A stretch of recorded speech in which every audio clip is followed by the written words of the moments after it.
Okay, dear participants, welcome back to the session after a tea break.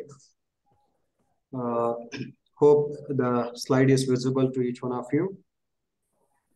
Let's Yes, sir. continue the session. I try to cover up the remaining points in the next 1 hour or so. We were just discussing about the characteristics of Excuse me, sir. e-learning. Sir, Yes, sir, madam. voice is very low, sir. Your One give your volume, sir. 1 minute. 1 minute, madam. Just okay. Thank you for your response. Is it okay, madam? Mm. Okay, thank Okay, sir. Okay. you. Thank you very much. Thank you. We were just discussing about the characteristics of e-learning and also how to build an e-learning culture and overall the main players in building an e-learning culture in education sector. One is the teacher, another is the learner, another is the administrator. All the three are the important actors in building an e-learning culture. And also we just noticed the roles and responsibilities of these three actors. So with this, now let's understand the e-learning approaches. I just give you a brief information regarding the various approaches normally followed in e-learning environment. The first one is the self-paced and it is completely independent. So the self-paced means it's like, for example, I want to learn a particular topic related to mathematics or maybe related to computer science. So I can just identify the source for my learning and the reference material or a portal or a course offered by an expert in one of the universities or institution, and where I have permission to access the content or a material. Okay, so if that is the case, then we call it as self-paced and it is completely independent. Okay, so whenever I have time, I can access to that particular material and I can just study the material and I can answer the questions, right? And I assess myself, my progress. And such a approach is referred to as a self-paced study. It is completely independent. So, okay. So the other one is the instructor-led. So it provides different levels of support from tutors and instructors and collaboration among the learners. So in this approach of e-learning, there will be a teacher. He provides support at all levels to the students. And also there are instructors and also the other members whom a team can collaborate and they can learn together. So these are the two approaches in e-learning environment. So this just a visualization just to understand the self-paced and also the instructor-led.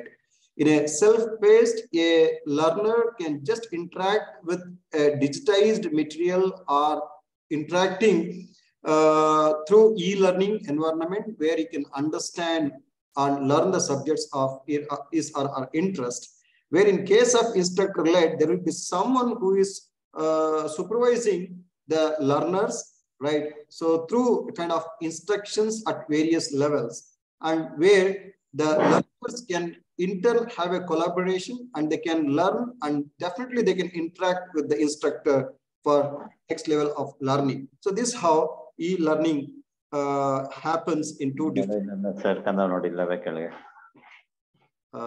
Nagaraju sir. Nagaraju sir. Yes, thank you. So when it comes to e-learning approaches, it can be combined different types of e-learning components.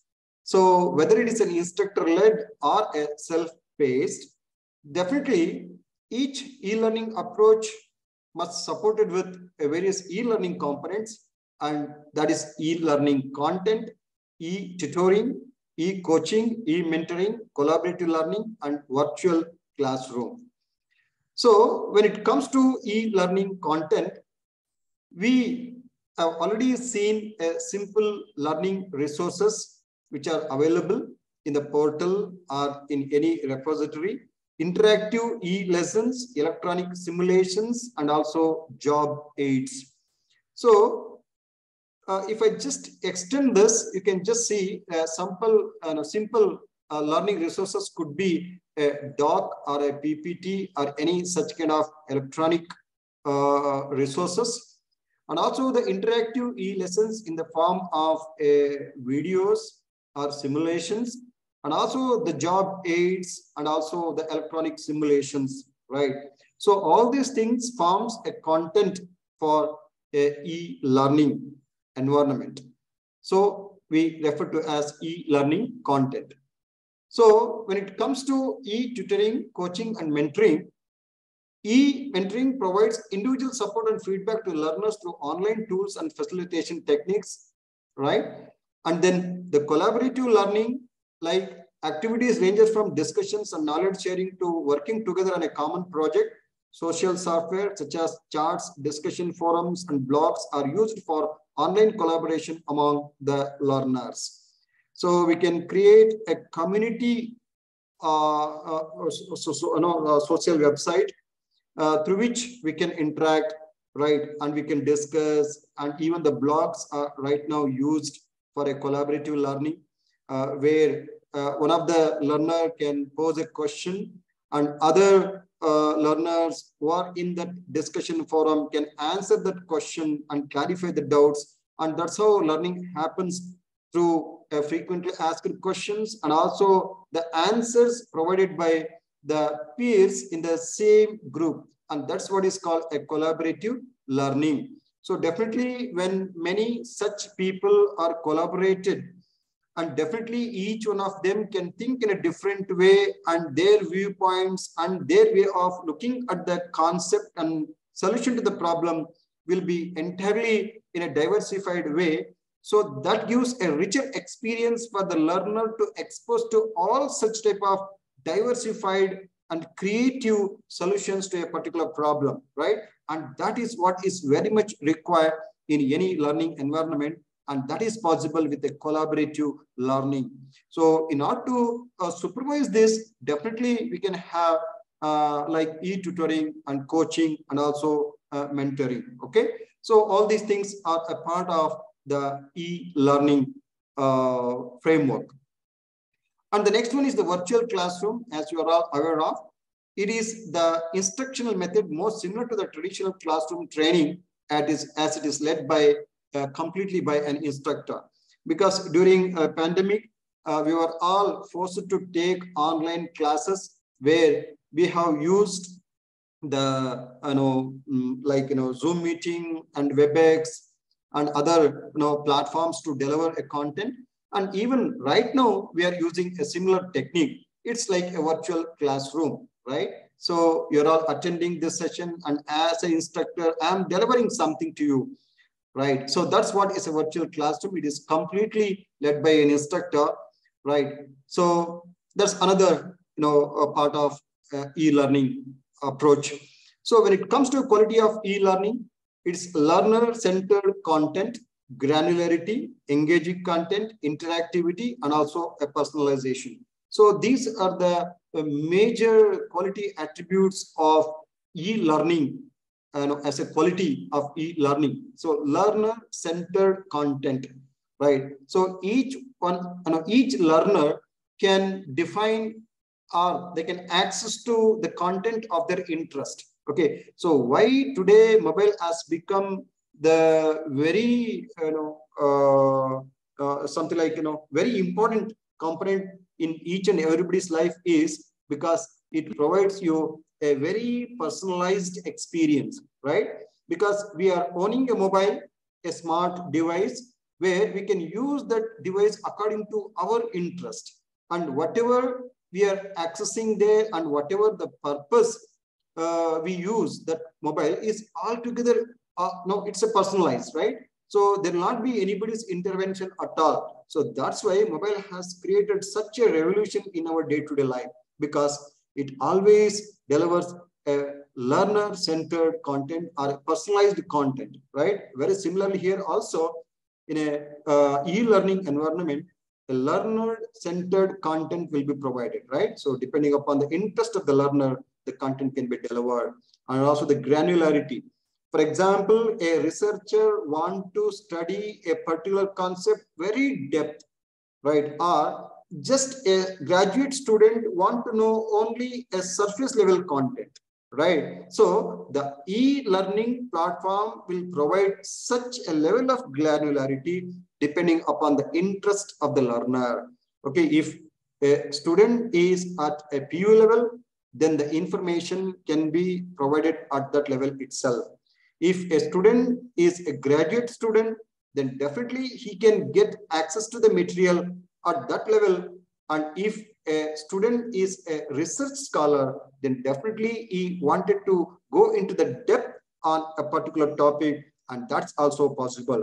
And that's how e-learning supports all such type of granularity, right? When it comes to learning and also when it comes to content.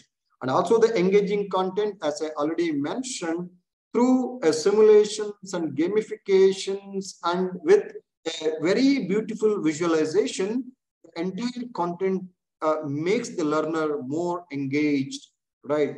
Why the kids are very much interested in watching the video clips or watching a story in an animated environment.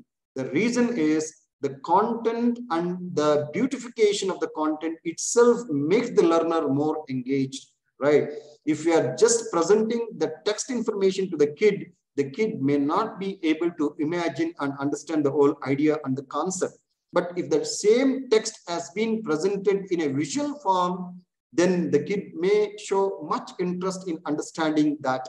And that is the difference between just presenting the information just in the form of a mere text and transforming that into a visualization with a beautiful,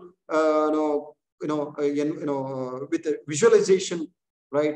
So that it can be, engaged. I mean, the content is more engaging. And another is the interactivity, and definitely through this e-learning platform or material designed for e-learning makes the learner more interactive. So at each and every level, it can be, it can assess the learner's interest, right? And the level of understanding, right? And even the instructor who is delivering a lecture in e-learning environment can make the class much more interactive at various levels, right? So interactivity is one such quality which makes e-learning much more, right, reachable and also very effective. And another is the personalization. We have already discussed about the personalization, right? So these are the qualities of e-learning. So let's quickly understand the e-learning methods. One is the synchronous.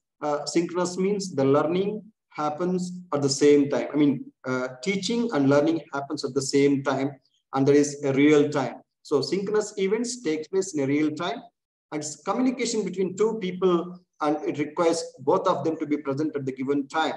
And whatever the class we are right now experiencing is an example of a synchronous learning.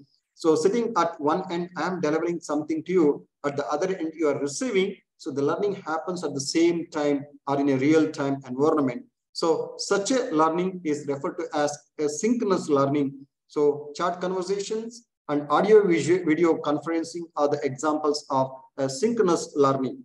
So some of the advantages of this synchronous learning are learning happens in real time. So there is a scope at, for the learner to stop at any time and clarify the doubts, right? So that's the advantage.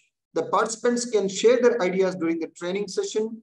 Continuous and immediate corrections is possible, and trainers can personalize the training as well. So these are some of the benefits or advantages of synchronous learning. On the other hand, asynchronous learning means The events are time independent. Asynchronous e-learning takes place at any time. Email or discussion forums are examples of asynchronous communication tools. Okay, so a recorded forum of video can be considered as an asynchronous, right? Where in a repository, all such videos and materials are archived and can be retrieved as and when required, depending upon the convenience of the learner. And if that is the case, then I call it as an asynchronous learning. Okay, so learning happens at the learner's convenience, and learners gain in-depth subject knowledge by studying the content any number of times. Learning is available just in time for instant access to knowledge. So that's what we have already been experiencing today. If we wanted to know something on some concept, right? So then definitely we just do a Google search, and this Google search engine will access the information across all the servers placed across the globe and try to present before you on the monitor the links to those material, and you can just access that material, and you can get an instant access to the knowledge. And that's what an asynchronous learning benefit. And training reaches all learners simultaneously, depending upon their accessibility. And there is a uniform learning across the organization at no extra cost. So these are the advantages. So with this, we already discussed about the blended learning. I'm not going to repeat this, but the advantages here are organizations can improve training and learning effectiveness through this blended learning, and there is an extended reach. Development cost and time can be optimized. Business results are also can be optimized. Today, because of this blended learning mode, most of the corporate companies are getting more benefits out of it, because all their employees are working for the company at home, so they need not travel. So it is from a employee point of view, the employee can sit at home and avoid travel hurdles, right? And they can work from home. So from a company point of view, whatever the facilities the company was supposed to provide for the employees when they come to the company, all such facilities are cut down. And whatever the expenses incurred because of the facilities will be a profit for the company, right? That's how it is a twofold benefits, right, for a company and as well as for the employees. So very similarly, it is not a surprise that in future, even most of the private universities can adopt this kind of blended learning, where they can set up high-end technologies in their institutions, and they can provide all technology support to deliver a lecture in an online environment without any obstacle, where the teacher sitting at their place can deliver a lecture, and students can come to the school maybe 2 days in a week, and they can just discuss with the teachers, clarify the doubts, and they can even have a social environment when they come to the schools, right? So it's a kind of a blended environment. So that definitely will be going to be true in near future.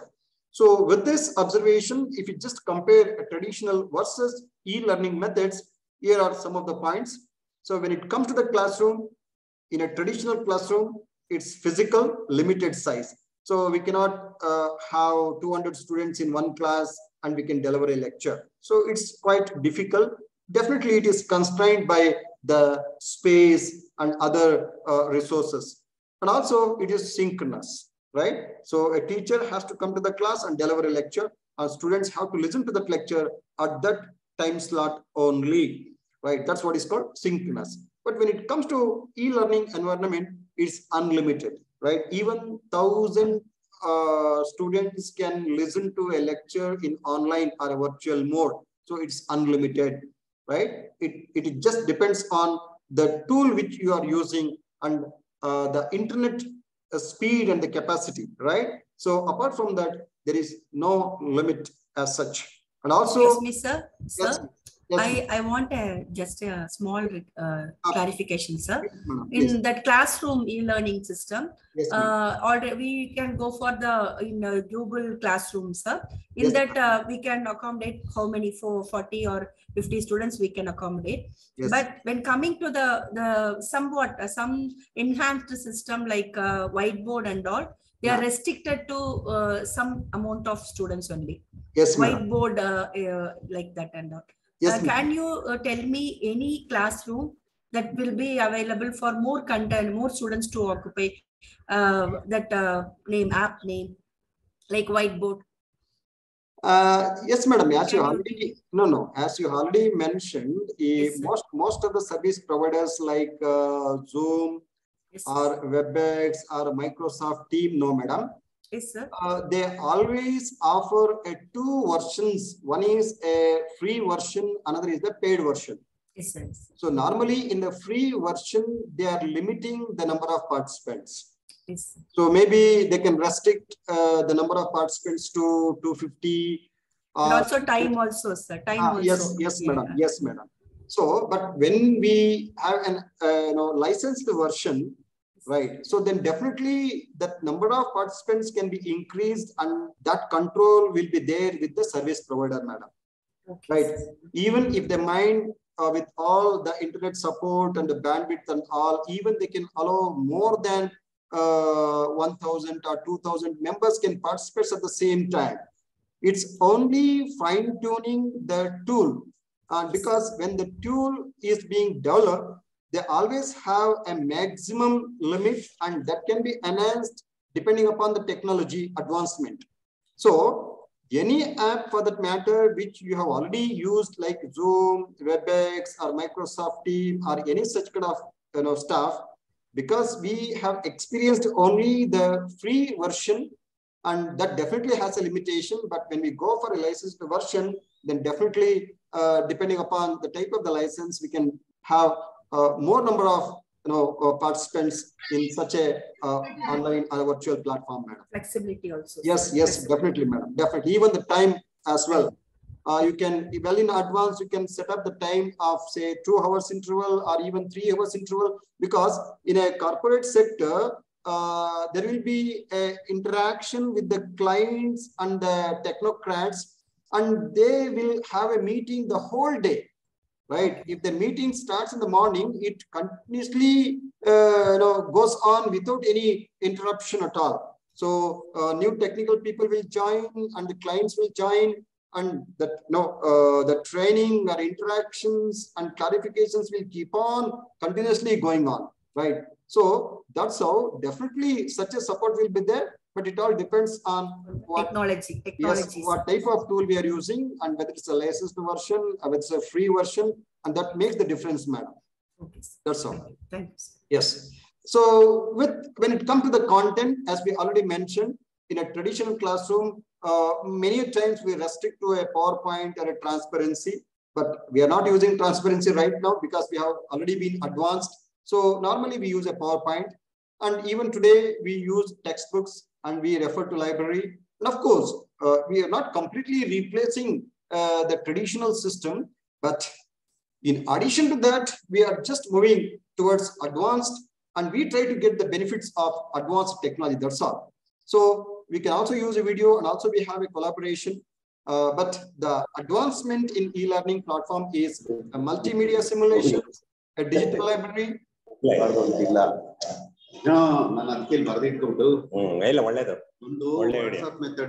Sir, I requested the participants to mute and speak, sir. Please, it may disturb other participants as well. I request the participants to mute.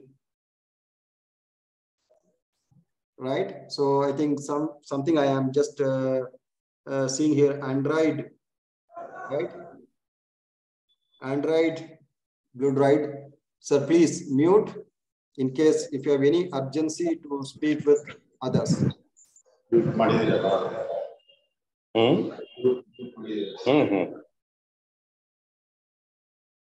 Okay. So when it comes to e-learning, it's multimedia, simulation, digital library, on-demand, synchronous and asynchronous communication, as we already discussed. And when it comes to a traditional classroom, one learning path. Whatever the teacher is delivering in the particular class, all students have to listen to that, whether they are interested or not.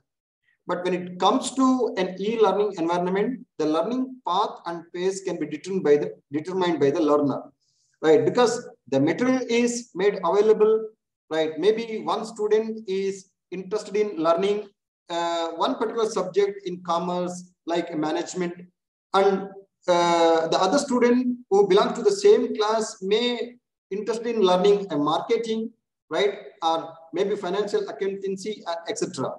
Right. So that's how the learner's path and pace can be determined by the learner itself. And that is the flexibility one can enjoy in e-learning environment. Right. So further, we can just, if we compare traditional with e-learning methods, so e-learning is a student-centered and traditional learning is a teacher-centered. And e-learning is a multimedia content and traditional learning is a single media. And this e-learning is a collaborative work and tradition is isolated. And e-learning is information exchange. Here is the information delivery. And it's a skill-based learning and factual-based learning and technology-enabled learning, bricks and board. And e-learning is a pull approach and traditional learning is a push approach, right? So many times we force the students to learn. But when we show a kind of animation or a kind of gamification, then the students will love to learn through a play, right? So because many of you have already experienced like a Padabandha, right? The same thing is there in as an app in an Android phone as well, where the letters are fuzzled, and we need to form a word by using those puzzled letters, right? So it's kind of game where the students love to play, and through which they try to be very much familiar with the kind of words and the meaning, right? I think many of you have already access to e-Pathshala and many other kind of online portals where we have a very wonderful content where the learners, particularly the kids, can love to learn, right? So that's what is the attraction by the e-learning technology. So with this, when it comes to a model for developing a e-learning course, so I'm not going into the depth because maybe in the afternoon session, another expert will be giving you more details on e-content development, right? So maybe in that session, you will be exposed to more about this e-content development. But here, I just wanted to give you some information regarding a model for developing an e-learning course. So definitely, it is based on the ADDI process, where ADDI is an expansion of analyze, design, develop, implement, and evaluate. So if at all we want to develop an e-learning course, right? I think most of you may remember that, or even in the yesterday in the SWAM platform, one of the experts in the morning session might have explained about how a teacher in an institution or a professor in a postgraduate department can offer an e-learning course for students, right? So depending upon your interest and your expertise, you can develop an e-learning course where the students can enroll online under SWAM platform and they can take up your course and they can learn. So if at all we want to design such a course and also the content for such a course, then definitely we need to follow this ADDEI process. So where we need to analyze, design, develop, implement, and evaluate, right? So let me quickly give you a brief information regarding this particular process, right? So when it comes to analysis, we need to understand the need analysis. So it is something like that whenever you want to write a textbook, you need to understand who are the audience. Whether you are writing a textbook for PU students, a textbook for undergraduate students, textbook for a postgraduate students or for a researcher, right? So whom you are going to write a textbook. So that is what is called the need analysis. Why you want to write a textbook? What is the gap that you have identified, right? Whether the present material is not sufficient, and why we want to write a new textbook. So what are our thoughts? So that's how we need to analyze the need and the target audience analysis, task and topic analysis. So if I analyze that, okay, I'm going to write a textbook for a graduate student. Okay, so how many hours the student can study, and what are the topics to be covered at that level, and what is the depth of the content need to be presented, what is the supportive illustrations need to be provided to better understand the topic and the content, right? And what are the problems that I can expose to the students, which they can solve by having studied the particular topic. So all these things will come under the analysis part. And very similarly, even when we are developing content for e-learning, so we need to analyze the need, the target audience, and also the task and the topic analysis. So once that has been analyzed, and we call it a requirement analysis, right? So we understand the requirement, and then we move on to the design. So when it comes to the design, we are going to mention the learning objectives. So having studied this particular a subject or a course, so what is expected from the student? So that's why I think many times whenever you are preparing a syllabus in board of studies, you're going to mention the outcomes, right? So course specific outcome, program specific outcome, skill based outcomes, etc. So that's how we need to mention the objectives of study and also the outcome. So then the sequencing is also very much important, because we need to organize the content in such a way that in the beginning, we need to teach a very basic and a fundamental concepts, and gradually we move on to the more advanced and the complex concepts. So that's how the sequencing is very much important. The instructional strategy, right? Delivery strategy and evaluation strategy, right?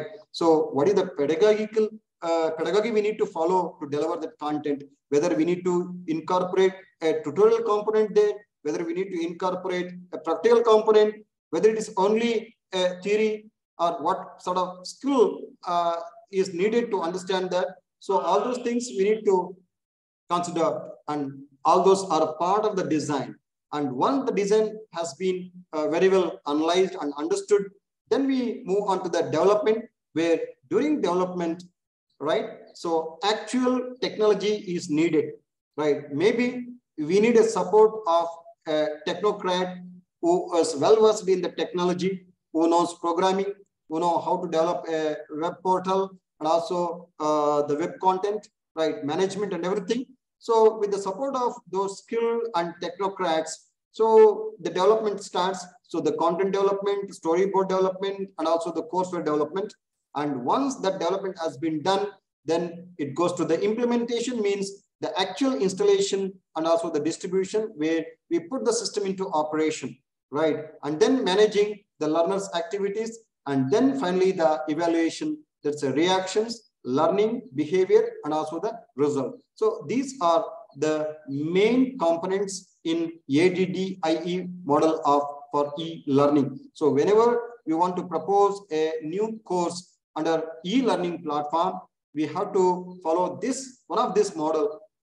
This particular model, or there could be many other models, but more commonly this model is preferred, and accordingly we need to prepare e-learning content. Okay, so whatever just now I explained has been documented here. You can just go through in a offline. There's analysis, design, development, and also implementation, and also the evaluation. So as you already heard about that UUCMS, Unified University and College Management System, so which the government has started almost 2-3 years back, right? Of course, still it is not fully developed, and a lot of issues are there, as you are already aware of it. But this is one such environment where they try to integrate each and everything, and they try to provide a comprehensive information, right?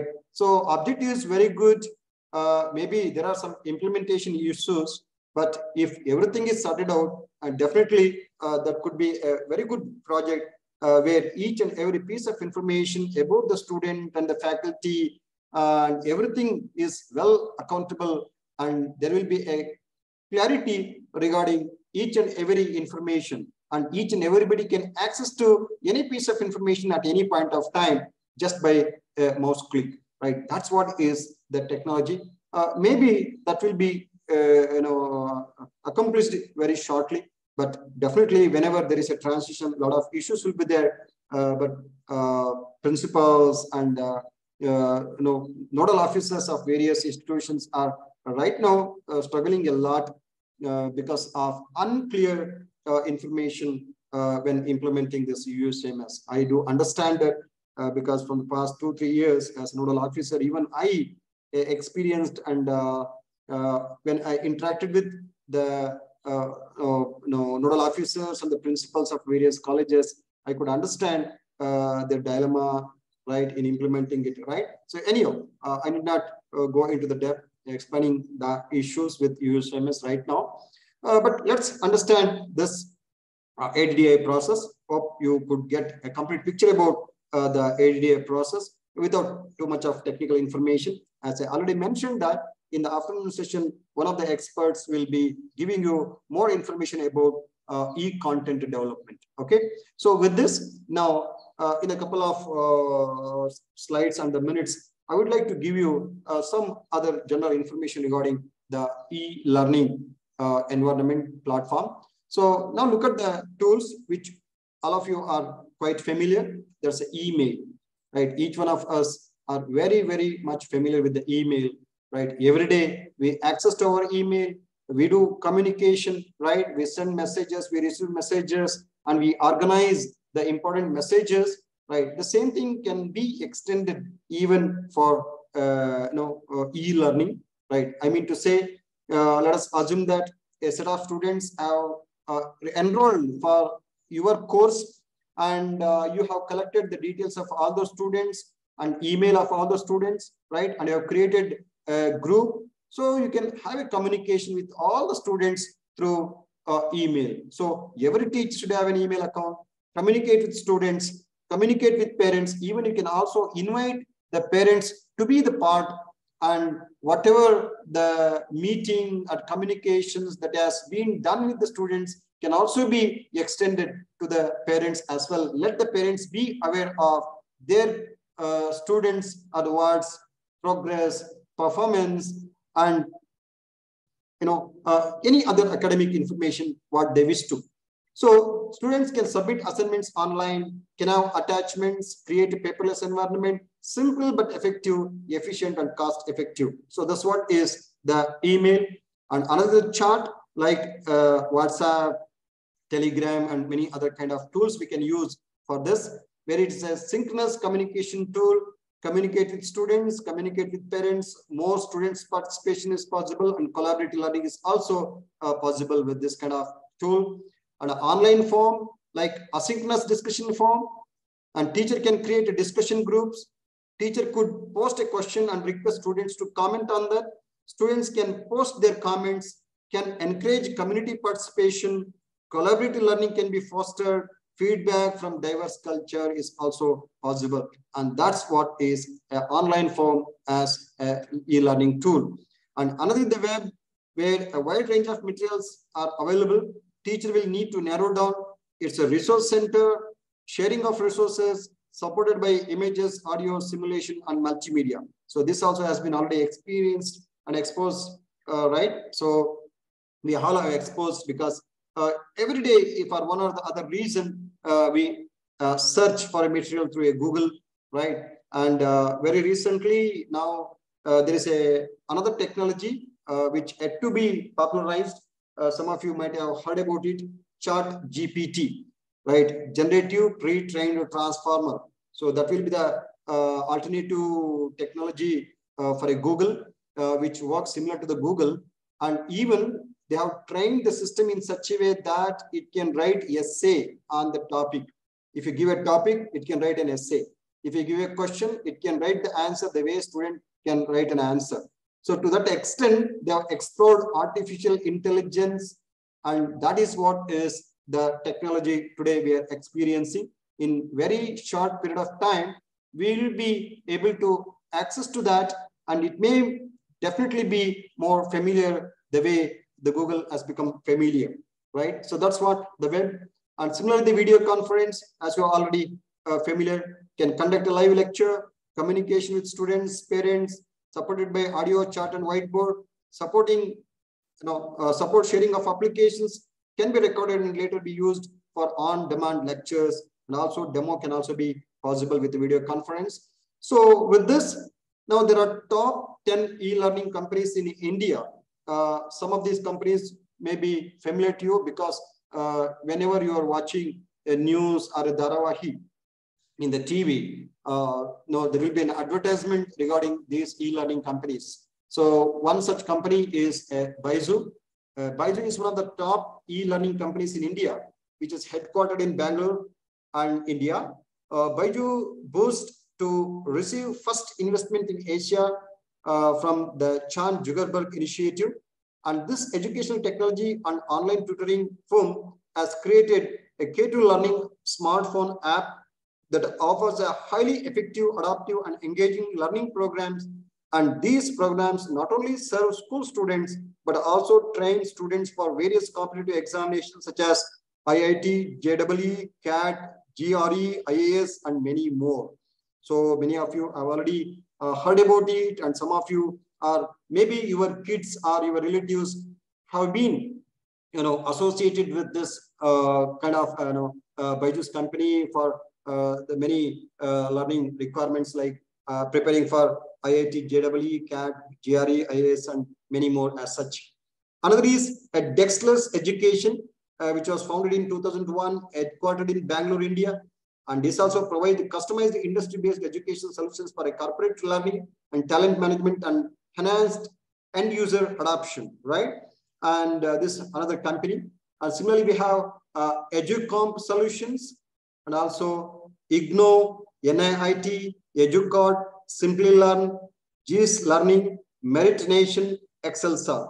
So there are plenty of such e-learning companies are there in India who have come forward with the support of technology and to make this, learning more comfortable and reach the technology to a common person, right? So of course, we need to watch the future revolution in this direction.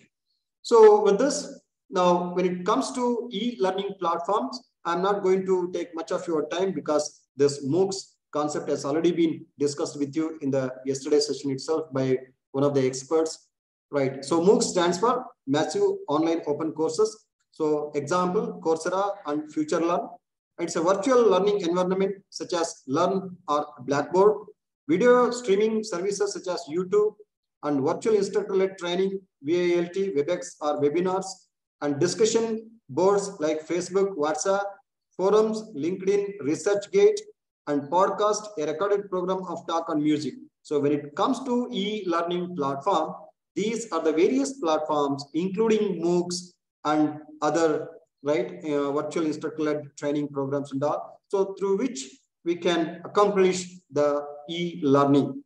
So this what is the MOOC. I just skipped this because it has already been discussed. So when it comes to e-learning platform under MOOCs, you might have already heard about Udemy, where it offers a huge variety of courses. A 30-day refund policy is also there, and free certificates of completion will also be given by the company. And another is the Udacity, where it's an annual degree program suitable for enterprises and paid certificates of completion, right? So many times for some government jobs or for some corporate jobs, they need a kind of certificates by certified companies, right? So maybe a 6 months training program. Sorry, there was some disturbance. So the system disconnected. Hope now you are listening to me. The slides are not visible, sir. Only your face is showing. 1 minute, madam. 1 minute, madam. So there was a discontinuity. Okay, so I need to share. Restore the slides. Yes, madam. Yes, madam. I will do it now. Right. So is it visible, madam? Yes, sir. It's correct. Okay, thank you. Yes, so we were just discussing about the UDST, where it's offers a nano degree program suitable for enterprises. Paid certificates of completion is also possible. So there's another MOOCs platform, that's a data camp, right? So where free certificate.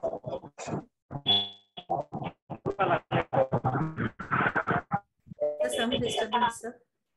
1 minute. So I request the participants to.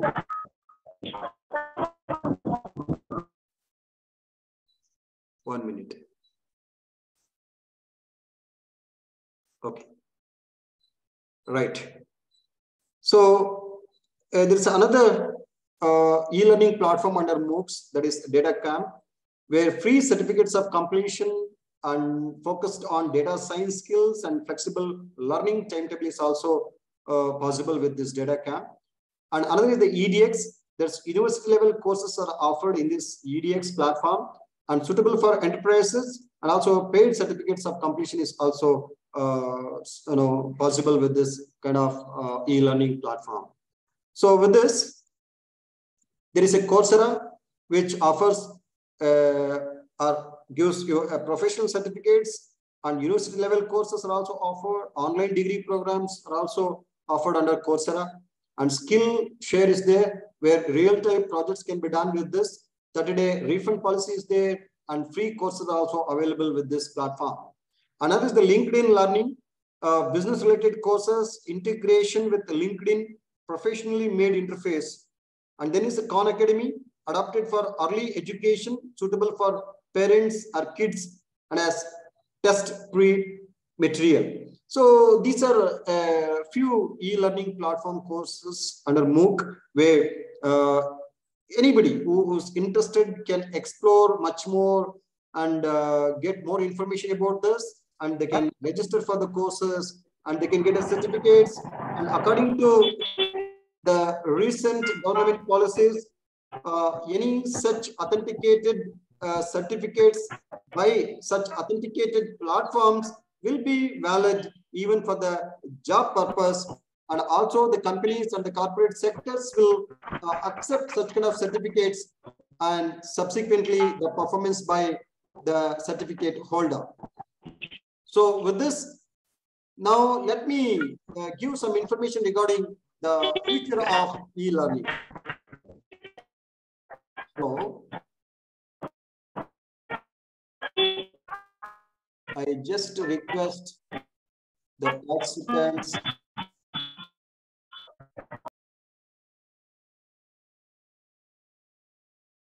I think some disturbances.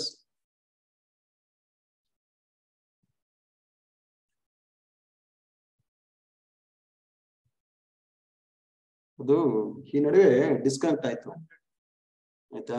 So ನಾನು I think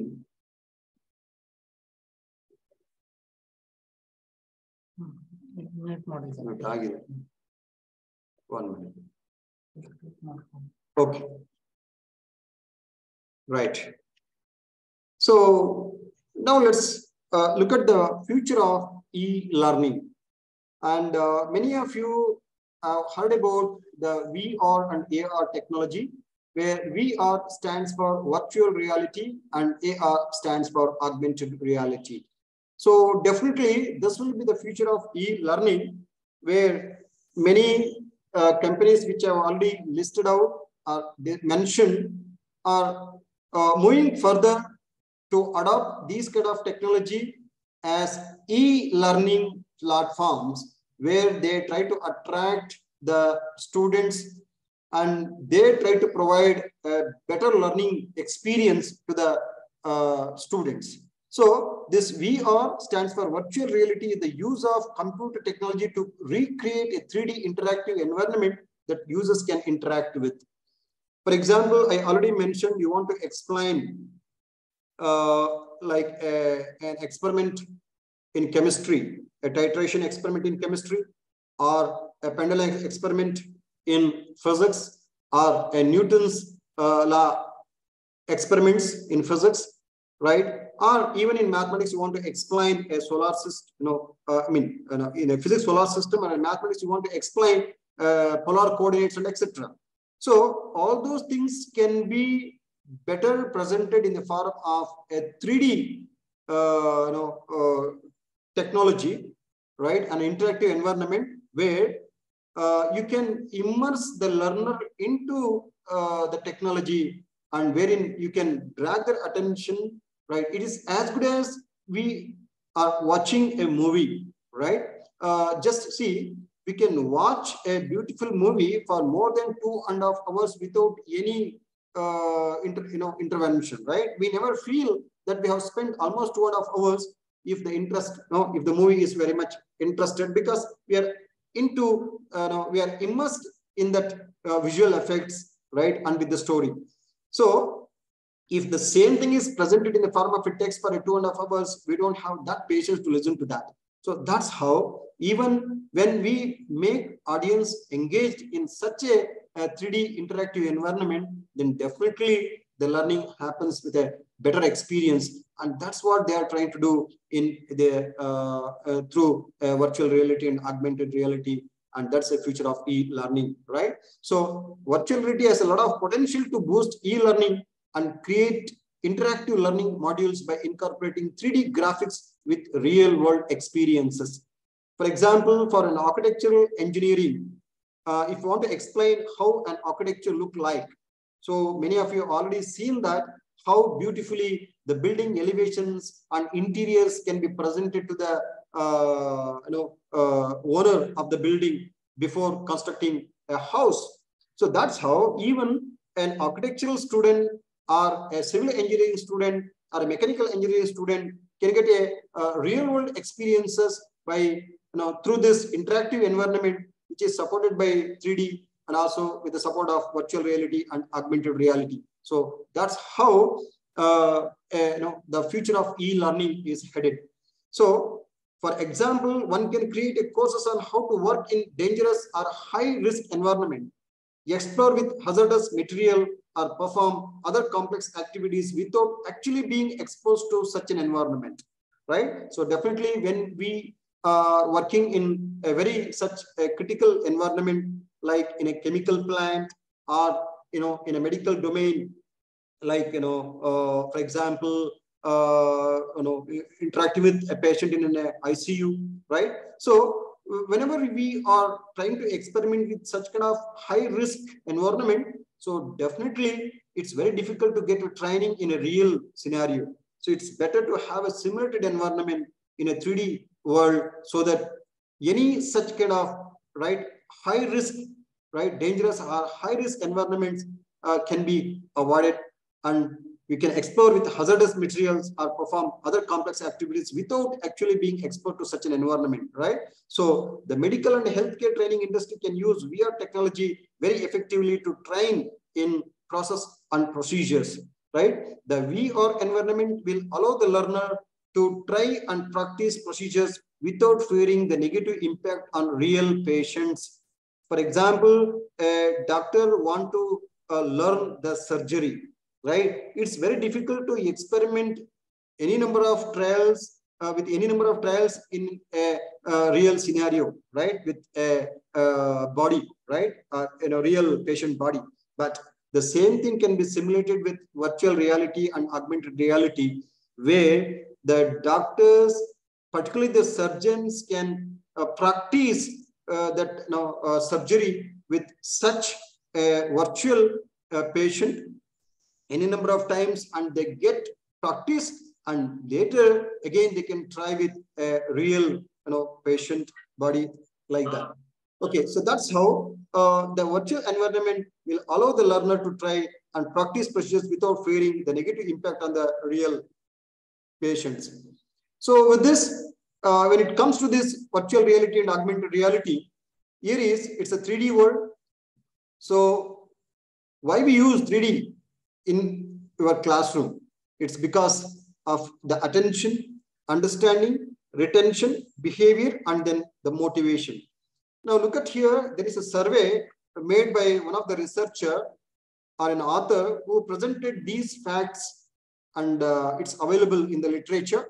I just, for your information, I'm just going through this fact so that you will be able to understand the importance of this in the near future. So when it comes to attention, 100% of teachers felt that the pupils paid more attention in 3D lessons. 92% of the pupils were regularly attentive during 3D lessons compared to only 46 in standard lessons. Without 3D, less than half of the classroom are actually paying regular attention. So pupils with attention disorders showed a positive change in attention level and communication during the 3D part of the lesson. So definitely many times we come across with the students who may not be able to concentrate fully in the class because they have kind of disorders which is not noticed by the parents as well as the teachers. Many times we scold the students in the class for not being attentive for a period of 1.5 hours to 2 hours.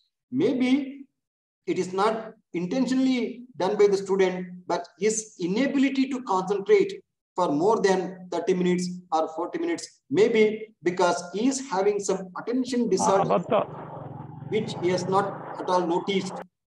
Okay, so this kind of 3D environment or 3D lessons will definitely drag the attentions of such disordered students or participants, and they have mentioned that they have showed a positive change in the attention level and communication during the 3D part of the lesson, right? That's how many times you might have noticed that physically challenged people in speech and hearing or in many other such places where the doctors and the trainers are trying to use game kind of activities as a learning activities to train the kids, right? And the same thing can also be explored through virtual reality and augmented reality, right? Where it can be it can be reached to a large audience or the benefit of many students across the country, because it can avoid the travel time and it can avoid the barriers of time, distance, and also the socioeconomic status, right? And that's what is the benefit and the findings. That's when it comes to attention, right? Now let us look at the retention. How much of content a candidate or a student can retain, right? Or can retain once they attend a particular class, right? So when it comes to the retention, the pupils taught in 3D could remember more than 2D class after 4 weeks of having studied the material. Learning in 3D doubled the rate of improvement from pre to post testing by 17% compared to 8% in 2D learning. And 3D taught people were more likely to recall detailed sequences of processes and were able to order concepts better, right? Because they were experiencing the fact in 3D environment, so they can better sequence the processes, right, and the concepts better than just when presented in a mere text. That's when it comes to retention. So when it comes to understanding, pupils taught in 3D are more inclined to ask more complex questions because they understood the concept better. So many times after the class, when we ask students for any interactions or the questions, so many times they may not.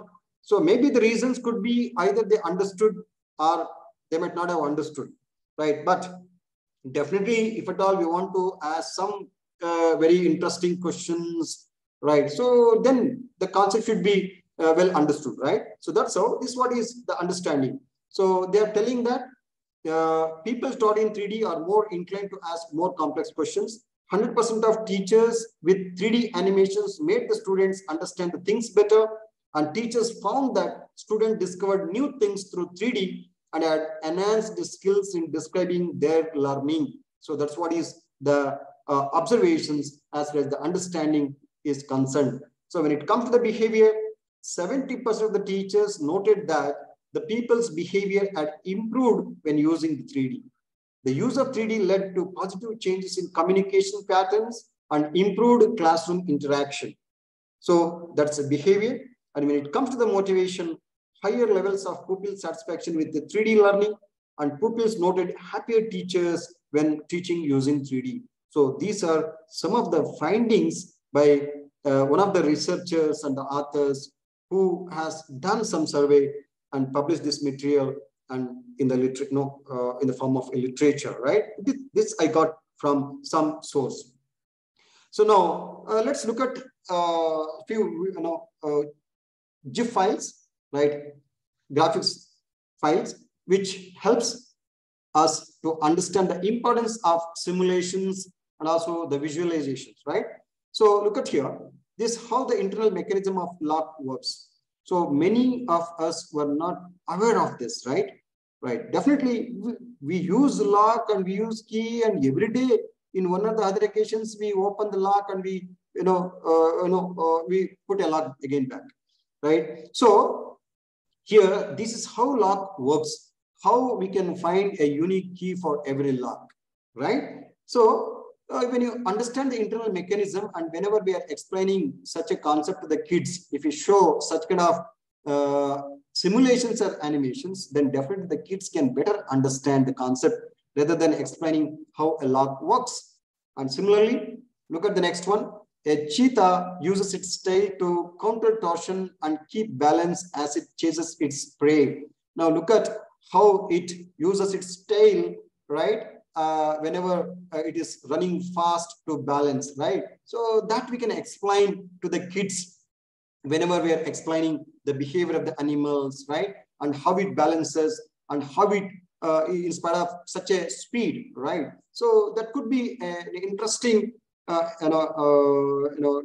experience for a kid, right? And it also increases the curiosity of the kid to know more about such kind of things if it is presented in the form of such kind of animated, information. And here is an example of beans tendrils slowly rotate to find solid supports to climb, right? So the people who teach botany, right? So they have to explain about the plants, right? So many times we are not aware of the complete, behavior of the plants, right? From its early stage till it grows as a plant or a tree. So maybe only the experts can study and they can understand. But how can we make that concept to be aware of to even a common man, right? Like students who are interested in learning botany, right? So here is a simple example illustrations and simulations which helps kids to understand and also creates motivation in students to learn many such facts related to the plants, okay? And similarly, look at an example simulation, the development of the human face in the womb, right?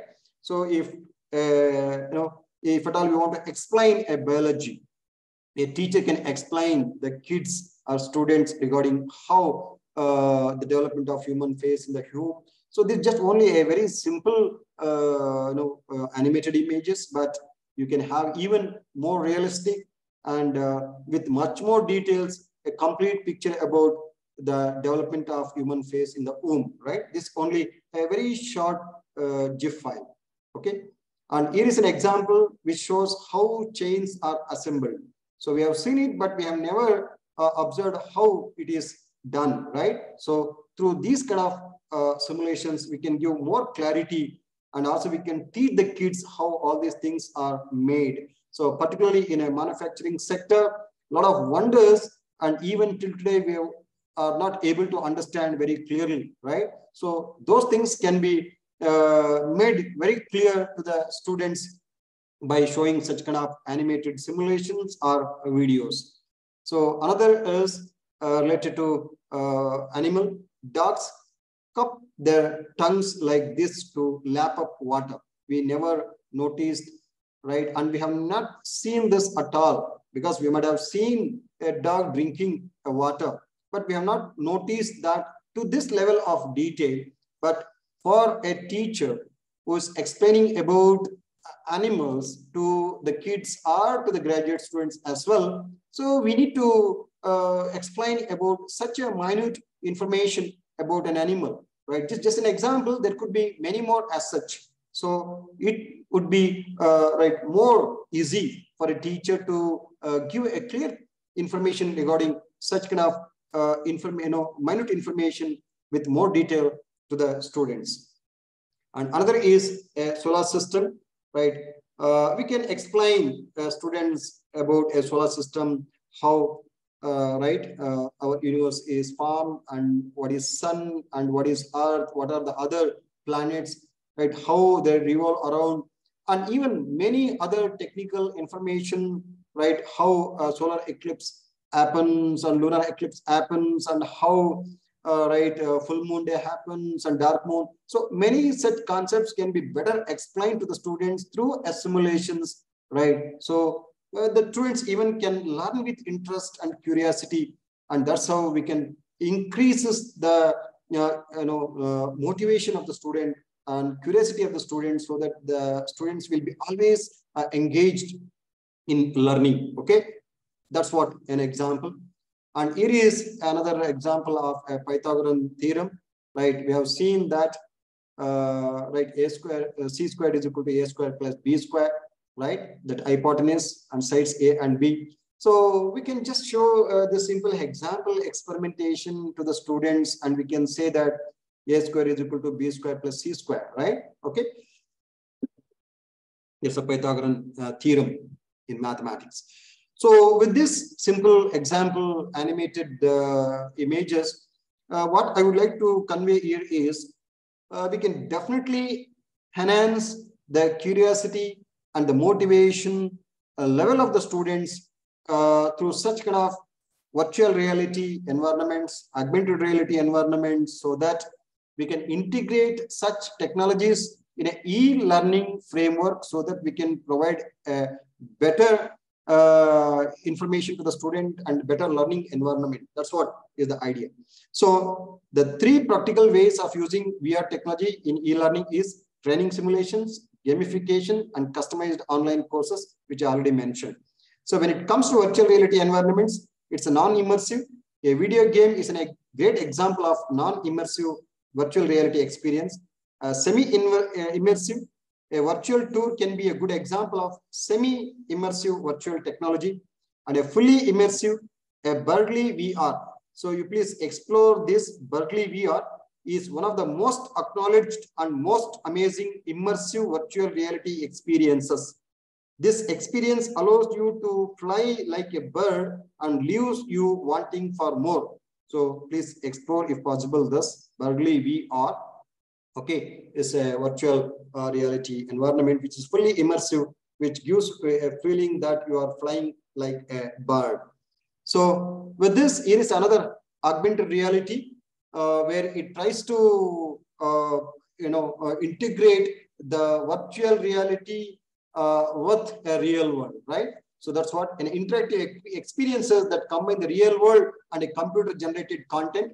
So all of us are quite familiar with the Google Maps, but maybe in future you can get a Google Map, something like a Google Street View, where whenever you are driving your car and whenever you are moving with your vehicles, with a Google Street View is installed and is activated. So you can see almost a virtual city where each and every roads are very much clear and buildings are very much clear, right? As if you are moving, right, a virtual, as if you are moving a real city, right? So because in current Google map, you are just getting only the road information, only the path information. But this Google Street View, you are just noticing here, it looks as if like a city, but it's a virtual city. And with that information, you will get a very clear picture about where you are moving, and you can easily identify the location of, right, of your destination.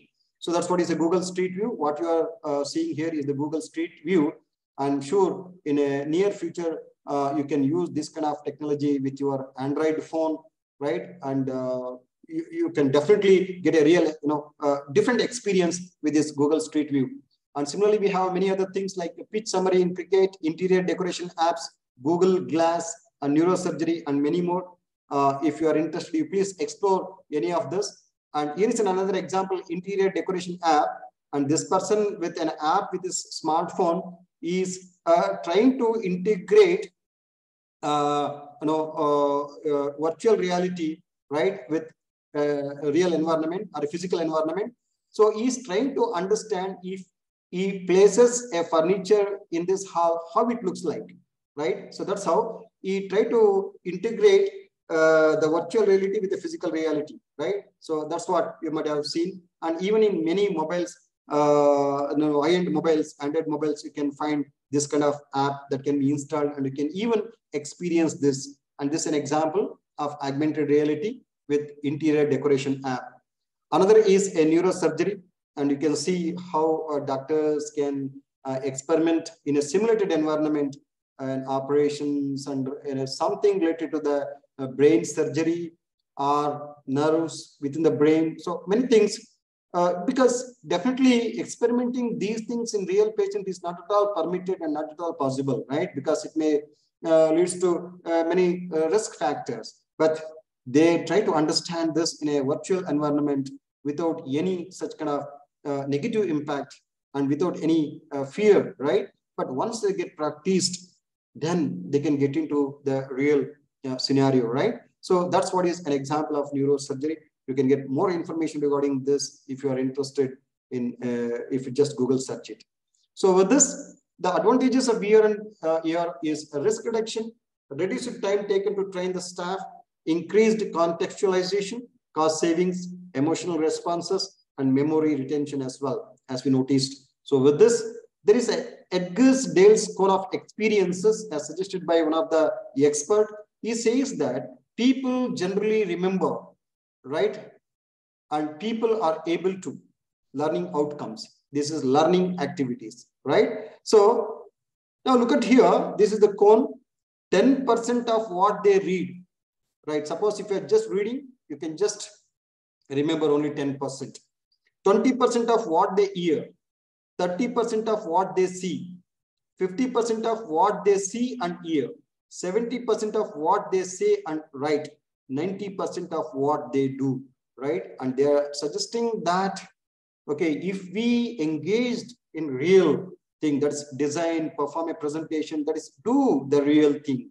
So you're experiencing, right? So experience is the better teacher. We say that, right? That's how this is what is called the Edgars-Dale cone of experiences. When we do something in real environment, or maybe even in a virtual environment, so we get more, right? 90% of what we are supposed to get out of that activity, right? So that's what define, describe, list, and explain is this part, and demonstrate, apply, practice this much, and analyze, define, create, and evaluate this much. Okay. So this how you have I forget that.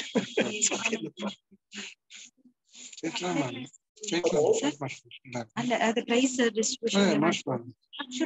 1 minute, sir. Just another few minutes. I mean to say another 3 to 4 minutes. पिछले साल के हिंदी में 90 से अधिक अंक प्राप्त किए हमारे विद्यार्थियों को शारदा राष्ट्र भाषा पुरस्कार मिला कस्तूरी श्री कन्नड़ विवेदक बेलगावी द्वारा मिला है।